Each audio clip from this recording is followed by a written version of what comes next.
Orlando, siguiendo con eso que estás hablando, quisiera que hablara toda esa visión política, porque hablar de Pasolini es absolutamente apasionante, pero quisiera como conducirte a la fascinación y por qué nos sugeriste esa película Catón, donde uno ve ya ese talento tan extraordinario que tiene Pasolini en la puesta en escena. ¿Qué escena recuerdas donde tú puedas decir aquí, en esta ópera prima de Pasolini, veo uno yo la visión de un gran director, no solamente en su pensamiento político y social, sino la mirada que tienen en la puesta en escena en esa película? Lo que me impresiona, Carlos, es cómo Pasolini no romantiza ni idealiza esos ambientes populares.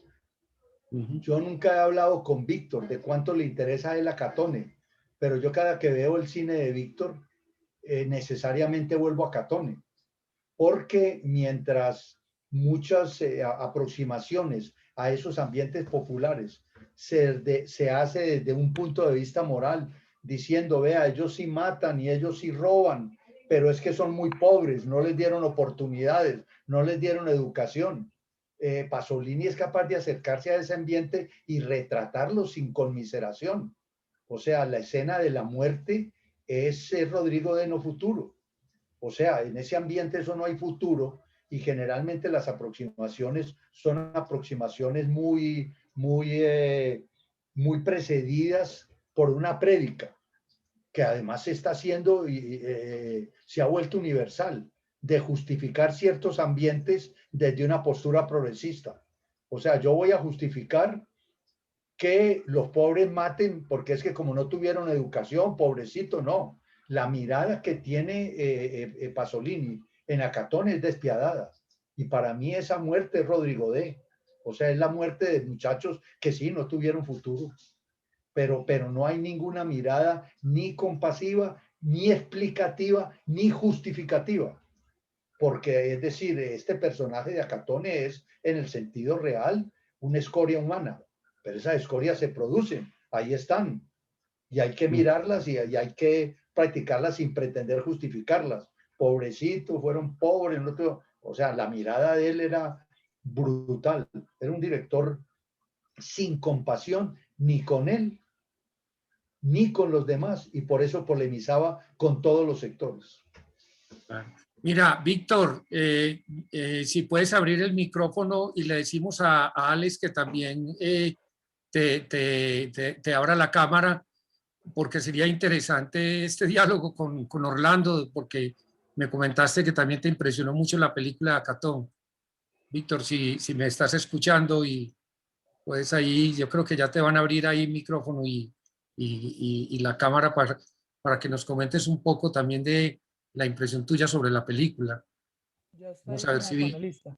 Ya puede activar cámara y Ah, micrófono. bueno, Víctor, ya puedes activar si nos estás escuchando, si no te cogimos por ahí, que estabas Mientras escuchando. tanto, entonces, Carlos, voy Sí. contestando una pregunta sobre Bertolucci, que me dicen, sí, yo creo que La cosecha estéril es la película, digamos, donde quedan más restos, porque a partir de antes de la revolución, ya Bertolucci está más influenciado por la nueva ola francesa, ya la forma de construir, la dramaturgia de la película rompe, digamos, ya con el neorrealismo.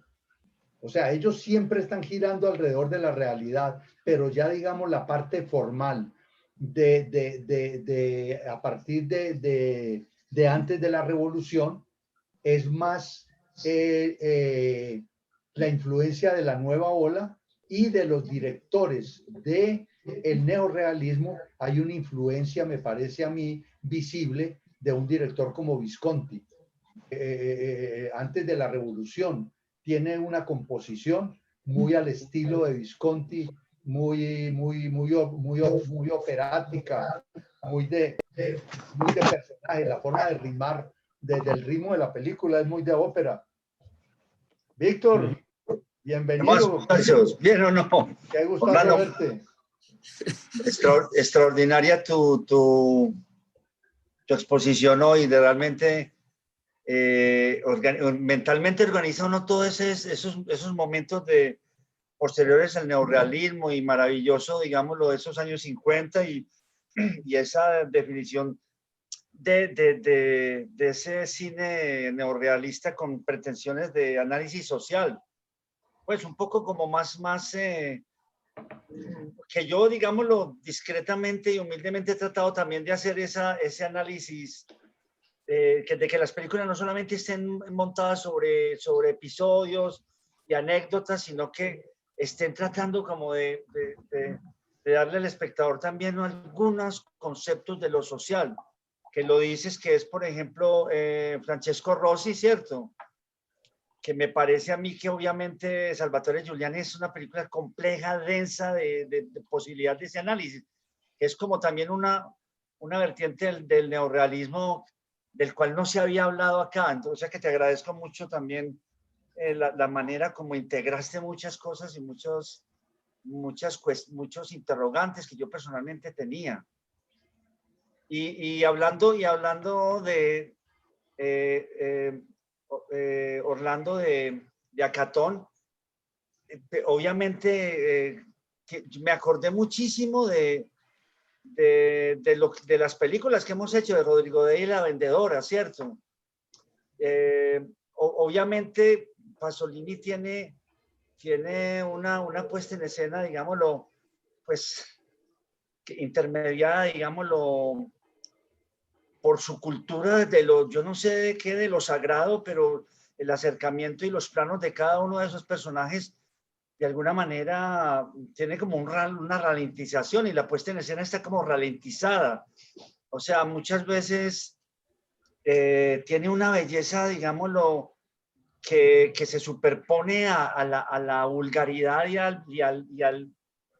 a los personajes tan viles y tan canallas. Entonces es una mezcla extraña de una belleza, digámoslo, en sus movimientos de cámara y además en su amor por hacer plano de cada personaje. O sea, no sé, tiene una cosa que obviamente es muy de él y que después pues marcó toda su obra, ¿cierto? De un hombre muy, muy culto también y que sabía del mito y que estaba todo el tiempo, no solamente, o sea, es como una traducción de la miseria, de los arrabales y de estos barrios marginales también con una gran lectura de estética maravillosa, que me pareció extraordinaria, que obviamente es una cultura que uno no tiene y que de alguna manera uno tiene, como quien dice, un poco un acercamiento más de crónica, más periodística, y esto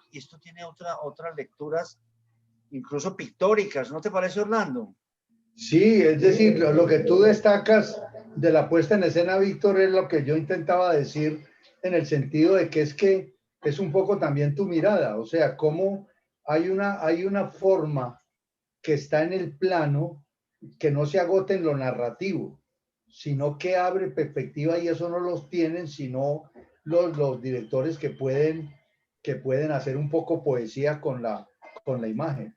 Entonces, lo de Pasolini es eso, es una figura excepcional y cuando Carlos me pidió que recomendara una película, recomendé a Catone justamente por eso, porque me parece que es una película donde todavía está el amor a la realidad y la preocupación por la realidad, pero ya transformada porque los tiempos habían pasado ya 20 años desde los orígenes del neorrealismo y Pasolini hace lo que tiene que hacer un verdadero artista, que es asimilar la tradición, pero también transformarla. Entonces él tiene Orlando, eso ¿sabes? y todos sus textos teóricos, porque decir que la muerte de Pasolini fue una pérdida enorme, ahora me parece una muerte muy reveladora, o sea, murió a su manera, murió a la enemiga, o sea, verlo morir en una silla de ruedas como que no hubiera guardado consistencia en la imagen que uno tiene de un hombre polémico que dio todas las guerras, y acaba de escribir Alessandra diciendo eso, que él amaba a los personajes canallas, o sea, los trataba, él estuvo enamorado de esos ragazzi de la calle, y entonces los podía mirar pero sin lo peor que tiene la mirada, digamos, exterior, que es como explicativa. Él no explica esos personajes. Él los mira como tú no los explicas, Víctor, que es lo mejor de tu cine, que Sí, tú, sí, tú sí. tienes eso que es muy difícil, porque es que acercarse a un sicario y no meterlo como sicario es muy jodido. Y entonces, o a un ladrón que te va a robar, ser capaz de respetarlo como ser humano es muy complicado. Y entonces, por eso metí a Catone, porque me parecía que era una película que funcionaba muy bien para ver cómo de alguna manera hay que tener tradición. Es muy difícil crear sin tradición. Y yo creo que uno de los problemas del cine en Colombia y eso es que no hay una tradición. O sea, se necesita una tradición para uno saber con qué tiene que romper y qué tiene que enriquecer. Entonces, la experiencia neorrealista es definitiva a partir de esos años 60 para todos los que fueron llegando a la creación, así fuera para transformarla, digamos, completamente como hoy la han transformado Paulo Virsi o Nani Moretti o Torrentino o Sorrentino, etcétera. Además, Orlando, también encontré que, digámoslo, lo que impide, digámoslo, el maniqueísmo, ¿cierto? O sea, el presentarle al espectador una realidad que se baste a sí misma en cuanto a su explicación y a su sentido es el hecho de que estos personajes todo el tiempo están hablando, todo el tiempo están diciendo qué piensan de la realidad, de ellos mismos. Es un rumor, has visto que, y Pasolini se toma el tiempo en ponerlos a hablar, a decir cosas, a veces estupideces, pero todos alrededor pues de un machismo y de una realidad, digámoslo así, envilecida, autoritarista, envilecida, que está contrastada por esos personajes de las mujeres y que a veces aparecen tan puras y esos niños también tan rodeados de inocencia y de pureza, ¿cierto? En frontera con esta forma social canallesca, ¿cierto? Pero lo que me gustó mucho, y te digo que me recordó mucho los poemas de Elí Ramírez. ¿Te acuerdas? En Elí Ramírez están todo el tiempo en la cancha diciendo cosas, uno de ellos se tira la manga y imita como que está haciendo el amor pues con una piedra y los otros conversan y pelean todo el tiempo, todo el tiempo están rozando y a punto de cogerse a puñaladas, ¿cierto? Pero ese rumor que es el lenguaje de los personajes que yo lo he tratado de conseguir precisamente a través de las improvisaciones y permitir que los personajes digan quiénes son, ¿cierto? Que estén, digámoslo, en ese ser del lenguaje.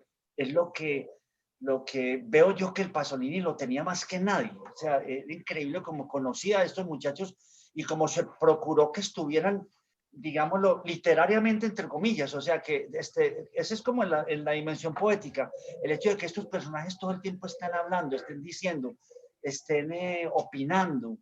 Eso me parece tan interesante que alrededor de esas realidades sociales tan oscuras, siempre hay una voz. ¿Se acuerdan en ese momento cuando tienen hambre y entonces él empieza a decir que el hambre es un vicio, que hay que quitarlo, y como que le regaña al papá, ¿por qué le has pegado el vicio? Pues la costumbre, quítate la costumbre de comer. Esos personajes tan inteligentes, tan simpáticos y tan canallas también y tan cínicos. No, te digo que qué bueno haberla visto y yo pues, digámoslo, guardando las proporciones y todo, yo veía todo ese personaje, ¿sabes? Como quién, como el Zarco, Carlos, como el Zarco de la vendedora de rosas.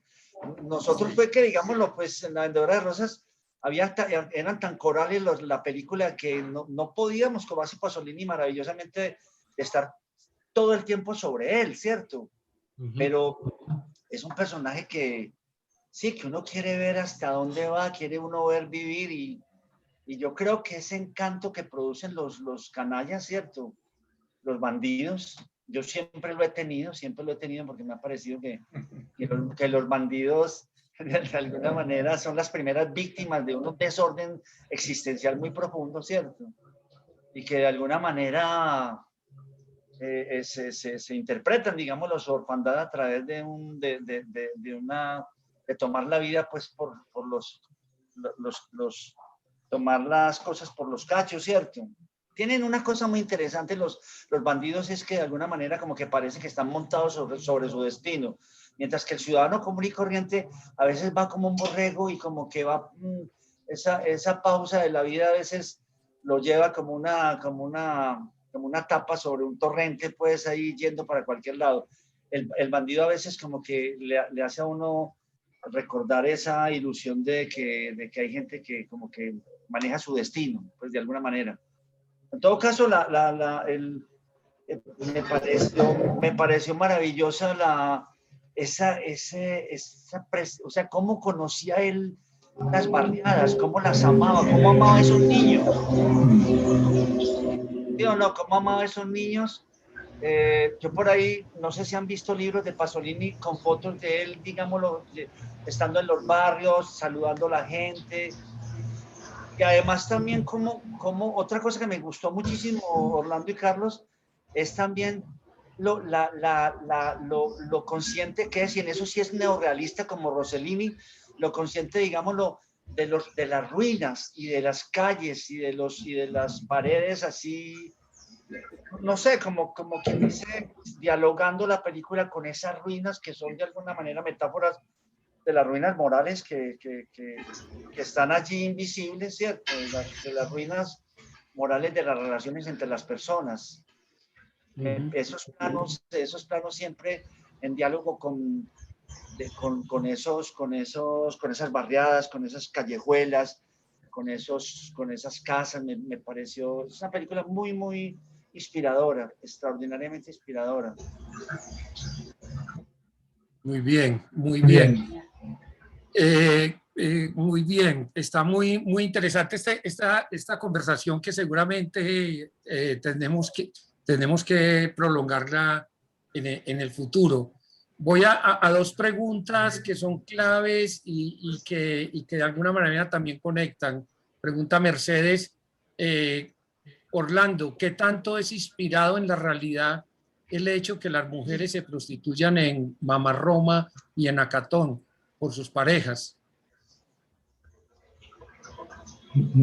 No, es decir, yo siempre, o sea, siempre la tentación, la tentación de que el sexo sea una alternativa a la miseria y todo, pero no pudiera responder esa pregunta. Sé que es así y el que tenga dudas que camine por Medellín y vea cómo esa prostitución popular está ahora en manos de venezolanas que están viviendo del cuerpo porque pero en concreto frente a la pregunta no pudiera decirlo, Carlos, que no tengo, y si alguna vez leí, porque yo de Pasolini, pues hicimos un ciclo muy bueno en EPM, donde pasamos casi todas sus películas, pero no he vuelto a leer ni sus textos teóricos.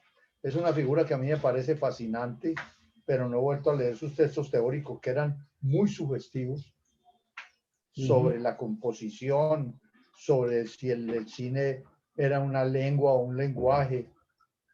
Todos esos textos teóricos eran muy buenos, pero no los he, digamos, trabajado recientemente. Entonces, si leí algo sobre eso, lo tengo olvidado. Ok. Estoy seguro que con Alexandra seguramente vamos a volver a Pasolini. Aquí pregunta Mauricio Pineda. Yo creo que, imagino que esta es como la última pregunta. Si hay alguna que se me pase, me recuerda. Dice Mauricio Pineda Ángel.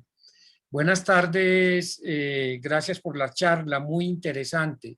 Mi pregunta es, ¿usted piensa que en una película como Feos, Sucios y Malos de Héctor Escola se encuentra todavía continuidad con el neorrealismo o por el contrario puede haber una ruptura y tal vez una reacción al neorrealismo?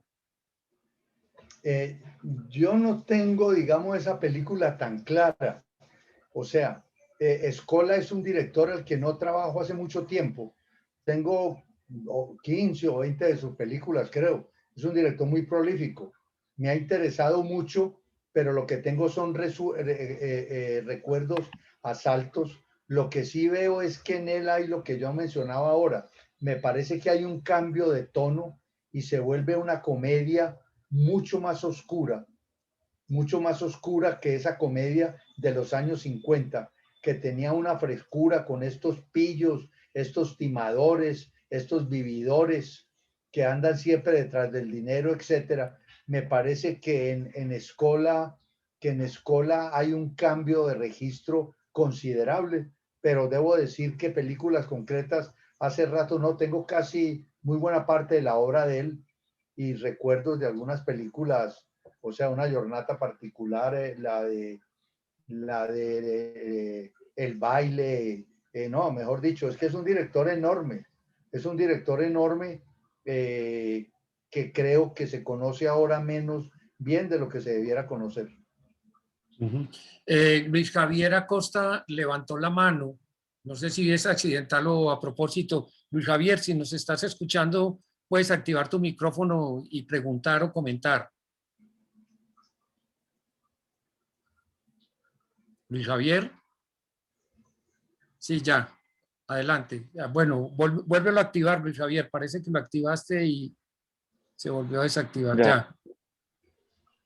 Sí, adelante, Luis Javier. Buenas tardes a todos.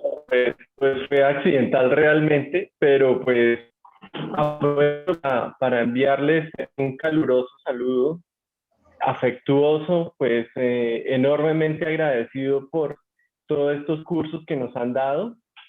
Le he exprimido pues la mayor sustancia posible y pues he podido verlos desde Boyacá. He estado en Bogotá por el tema de la pandemia y pues no, agradecerle a Orlando, es un honor, lo mismo a Víctor y a Carlos. Un enorme abrazo, pero pues ya mi pregunta, la que había hecho ya había sido resuelta. Gracias. Muy gracias, bien, Javier. Luis Javier. Creo que la última pregunta, sí, porque ya son las 1:17 y bueno, dice, pregunta Raúl, ¿qué se puede decir de Bertolucci desde la influencia del neorrealismo en su cine? No sé si ya la respondimos, pero es la última pregunta a la 1:16 que hace Raúl. Sí, yo veo a Bertolucci, Raúl, más influenciado por los cambios. Él vivió, digamos, en esa turbulencia de los años 60, cuando era muy joven, tenía un afecto por la poesía. Entonces, su cine, a partir de antes de la Revolución, tiene unas preocupaciones formales superiores al puro neorrealismo. Entonces, yo creo que la película más neorrealista de él sería su primera, La cosecha estéril, donde los personajes son populares, pero le sirve a uno también para medir cómo ahí había ya preocupaciones del nuevo cine, que eran preocupaciones más formales. Okay. Bueno, si no hay más preguntas, Orlando, infinitas gracias por esta conferencia tan extraordinaria. Yo sé que era un reto complejo resumir esa década tan fértil y tan interesante del momento de la historia del cine italiano. Yo quisiera invitarte también, Orlando, que estoy seguro que va a ser muy importante que estés presente también en el cierre del seminario para tratar de hacer un pequeño conversatorio al final con todos ustedes, porque me parece muy interesante y muchas gracias a Víctor por estar también presente y creo que podemos cerrar con un pequeño conversatorio de recapitular pues como todo esto que hemos hablado. Y recuerden a los participantes, consulten el aula virtual. Ahí está el link y yo he estado enviando en el chat. Y para recordarles que también vamos a poner los links de las películas que se mencionaron hoy, vamos a ponerlas en el aula virtual. Hay un libro muy interesante también que se puso al comienzo sobre el cine italiano, donde también hay una buena documentación de cada uno de los momentos y de los directores, la filmografía, que puede ampliar y profundizar también cosas muy, muy, muy interesantes que dijo Orlando, y yo creo que esta conferencia se completaría de una manera extraordinaria con el segundo capítulo de Mi viaje a Italia que hace Rossellini. Orlando, muchas gracias, y a todos los participantes también muchas gracias por asistir, y que esta tarde sea tan fructífera como ha sido esta mañana. Muchas gracias, Muy bien, Orlando. a todos. Feliz tarde y gracias por la asistencia. Orlando, hasta Bueno. luego, un abrazo. Luego, hasta Adiós. luego, Chao, Víctor. abrazos. Chao.